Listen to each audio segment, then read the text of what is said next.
Hi hello friends. இன்றைக்கி ஒருத்தர் பெரியவரை பற்றி கதையை பற்றி நம்ம பார்ப்போமா?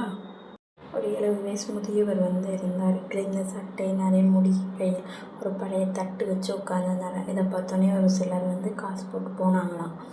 அப்புறம் இவர் சாதாரண பிச்சைக்காரன் அப்படின்னு சொல்லி நினச்சிருக்கிறாங்க. ஆனால் ஒருத்தர் இப்படி இருந்தால் பிச்சைக்காரன் நினைக்கக்கூடாது.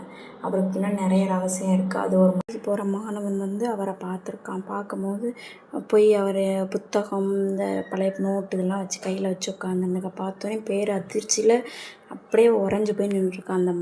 அந்த புத்தகத்தை பார்க்கும்போது கட்டுரைகள், சமூக நீதி பற்றி எழுதியிருந்தது. நல்லா எழுதுறங்க ஐயா, ஏன் ஐயா பிச்சை எடுக்கிறீங்கன்னு அந்த மாணவன் கேட்டப்போ, அவர் சிரித்து கொண்டு, நானும் ஒரு காலத்தில் பேராசிரியராக யாரிடமும் கையேந்தக்கூடாது என்பதற்காகத்தான் இந்த கட்டுரை என்னோட சந்தோஷத்துக்காக எழுதுகிறேன். மக்கள் எதையும் நமக்கு கொடுக்குறாங்க, அதை எதுக்கு நம்ம வேணான்னு சொல்லணும் அப்படின்னு சொல்லி அதை வாங்கிக்கிட்டார். அதனால தான் பிச்சை எடுக்கிறார்கள்.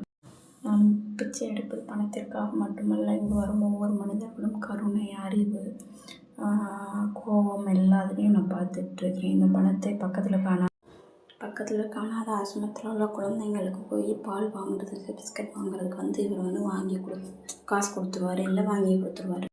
என் அறிவு எனக்கு சோறு போகவில்லை, என் ஆத்மா சந்தோஷத்திற்காகத்தான் இதை எழுதி கொண்டு இருக்கிறேன் அப்படின்னு மாணவன் வியந்து பார்த்தான். மாணவன் இந்த இந்த கட்டுரையை சமூக வலைதளங்கள் போட்டு நல்ல வரவேற்பு ஏற்றது. அதே மறுபடியும் இவர்கிட்ட சொல்கிறதுக்கு வந்தான்.